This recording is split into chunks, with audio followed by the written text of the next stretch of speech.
Hello and welcome to a special series of Cricket Predictor brought to you by 1xBet, Umegi Infrastructure's Delhi NCR.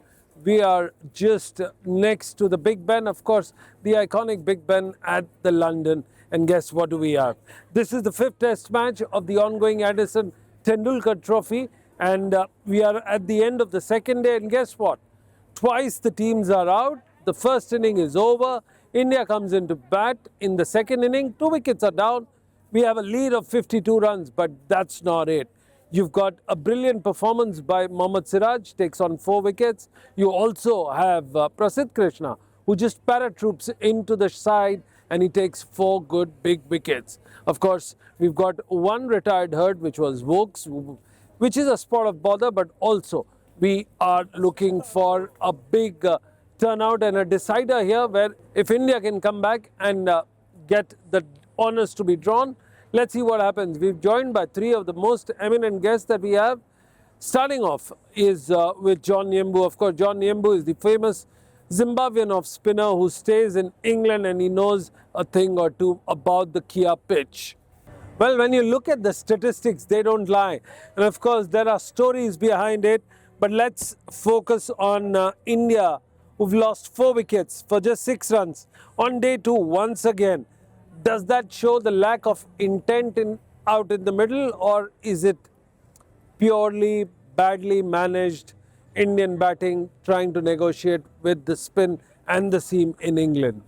I think one of the big differences between the two teams and between this test series being 2-all, or actually India being ahead maybe 3-2 or 2-1 is because of the batting depth. The England tail has worked pretty much almost every test, but then when it comes to the Indian side of things, their tail hasn't really contributed much in the run. So that is a major talking point there. Yes, you're right, because you need everyone contributing with the bat, even the bowlers as well, and those little partnerships at the end are very significant in where the test match goes. So it's not also about the tail-enders scoring runs, it's about the tail-enders being able to occupy the crease for a long period of time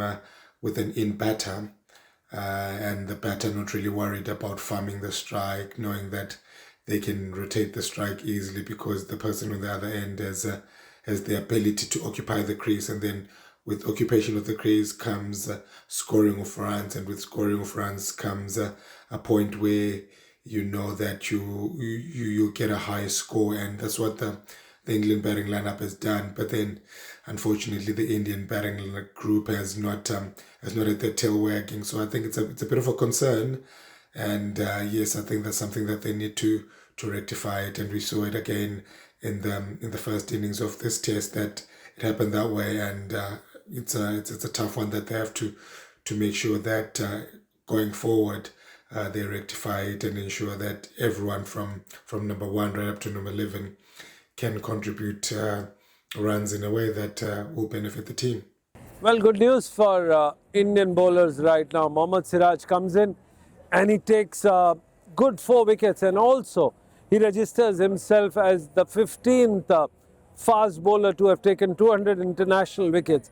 Do you think he is now slowly maturing? He may have 200 wickets here, but he's still coming of age. What is your view on this? I think Mohammad Siraj is one of the unsung heroes in the Indian team. I mean, he's a 3-format bowler, and he does well in all 3 formats, and he's more potent per se in the wide ball, but then he's gradually becoming a force to reckon with in the test side of things, because why I say goes under the radar and people don't really notice his performances is because of Bumrah being on the other end and taking all the wickets. But you need someone to be able to bowl those quiet overs. You need someone to be able to hold an end, and it's shown that whenever the big man is not around, he can step up and become a leader as well. And you can see in the test match that India won when Bumrah wasn't playing. He got 6 in the first innings and he managed to set up the win. And this time he's got 4. And unfortunately, with Chris Woakes being injured, he couldn't get an opportunity to go for his fifer, but he showed that he's a leader. He showed that he's now one of the senior bowlers, and his performances show as well that he's actually doing well. And he at the rate that he's going, he will be able to be among some of the finest bowlers in India, and him being a 3 format bowler means it's very, very important in all 3 formats of the game. So he's done the hard yards. And just like we spoke about KL Rahul, that he's one of the unsung heroes as well, because he does all the dirty work that other people don't really do. And he's very important the same way Siraj is as a bowler. Well, this Kia oval pitch seems to be a little bad for the batters because 15 wickets fell on day 2, the most in a single day in this series. Do you think that this is the Achilles heel? This pitch is turning out to be Waterloo for the batters, and especially the top order batters, considering that the Indian lower middle order batters haven't contributed much. Do you think it's an ominous sign and the batters need to just play for time?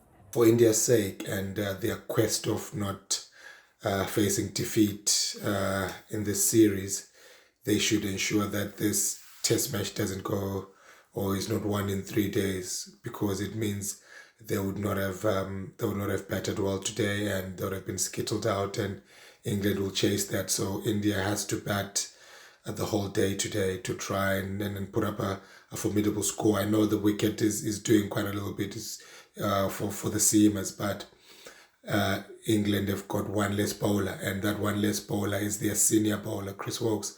So I think it's important that India capitalizes on that and piles on the runs and gives the English batters a big total to chase on a wicket that will do a little bit much for their bowlers, who have got a full complement of bowlers at their disposal. And for the sake of the English, they would like this to be a 3-day test, because it means that they would have gotten away with only going with 2 seamers, because now with Chris Woakes being injured, it's a bit of a tense one, because they have to make sure that they bowl well and ensure that the workload is not as massive on their bowlers, and ensure that they get wickets and not go for a lot of runs, so that they can chase the score. The wicket is doing a little bit for the seamers, so it will be interesting how everything goes today. And we hope that, as I always say, we need to get entertained, and we hope that the form of entertainment will not be for 3 days, will be probably for 4 days or 5 days, so that we can get the full complement of the days in this test match and in this test series. Well, John, thank you very much for joining us on the show. We are now joined by the famous Indian former World Cup winner, Madan Lal. Madan Lal has played the 1983 World Cup, and he had taken the all-important wicket of Viv Richards. Kapil Dev running behind. You've all seen in the series and in the movie, of course. Madan Lal, welcome to the show. Sir, quick question. Siraj has now had a heavy workload in the last 2 Beck series, Border Gavaskar Trophy and this currently Anderson Tendulkar. Do you think where he has bowled over 150 overs in both the innings, do you think this is a time that he needs to go back to the drawing board, get some rest, because there's a lot of cricket coming for him in the year? Your views? See, like when you're playing for the country and a test match, then I think bowler has to be managed himself. How many overs he's going to bowl, the captain has to manage all these things. But, he's the main strike bowler. How can the captain not to give him a ball? Because when he's getting a wicket, he has to keep on bowling, the captain has to win the test match. So make sure that Mohammad Siraj is fit and he look after himself. The trainer, those who are gone with them, they should look after him. So make sure that he's, every time he goes to the ground, he's fresh and bowl fast. Well, when you look at the scoring patterns, Indians have scored 100 runs in the first inning in 34 overs, whereas England got it very swiftly. They got it in 14 overs. Do you think that Indians are overcautious, and is it the right approach to play on this pitch? You've been playing here for long. Your views? There is a difference, with the approach because England, attacked it in the first 14 over and they scored 100 odd runs. But that's the way they play for the last couple of season. But India also had the best approach because 34 over means the condition was different. They have to make sure that they don't get out and get the runs also on the board. That's the only way they can win the test match. But approach-wise, every team has its own approach. So both the team, I think, has done quite well on this wicket. Well, this is very important, sir. We are playing for time or are we playing for runs? This is a very crucial question because if you play for runs, you have to also see that you get them into batting on the 4th day or perhaps the 5th day. What is your assessment? Should we play for time or should we play for runs in your assessment? No, for run, I think you have to get run. You have to keep moving the scoreboard. Like if the ball is there to hit, you hit. That's the only way you can get runs. Once you get the runs, the pressure is going to go to the other side, England side. If you keep on hanging around with the time, then you might get out and you not score even 200 runs. But you have to attack it, a little bit, you are the best judge when you're batting there, which ball to hit, which ball not to hit. That's the thing, the Indian batsman has to decide. But timing, no, I think you have to make sure that you get in a single, double, odd fours and, all that sort of runs. So your scoreboard will keep on moving. That's the, once the scoreboard moving, when you cross 250 runs, the pressure is going to go other side. Well, when you look at the Indian batting, Gill, who scored the highest number of runs, is still back in the hut trying to come and face the new fresh bowlers. But do you see a good superpower in the batting strength that India has? Ravindra Jadeja has scored a century. Sundar is in a good, brilliant form. Gill is not bad either. Do you think 300 runs or 350 is a good total for English side this time? Not competitive, but winning total, I think I can say that the way the wicket is behaving. It depends upon the weather as a condition also. But these are the three batsmen which you said, Gill and Washington Sundar and Jadeja. These are the three batsmen who has to hold the inning. So they can get the runs. But they are capable, they have scored, they are in confidence throughout the series. I'm sure they will do the job which requires for the team.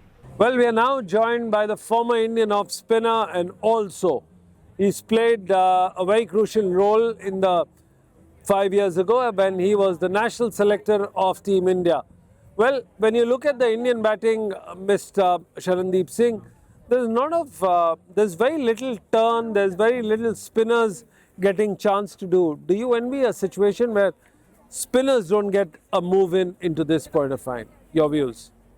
Yes, definitely. We can say that the fast bowler is dominating because of the overcast conditions, the windy conditions, the wicket have a lot of moisture, the grass on the wicket. So spinners in the first inning doesn't play the big role, but if we know the oval history, that wicket suits to the Indian bowlers a lot. So hopefully if India batted well today whole day, so you can see a bit of turn in the second innings from the Indian spinners also, especially Ravindra Jadeja, Washington Sundar.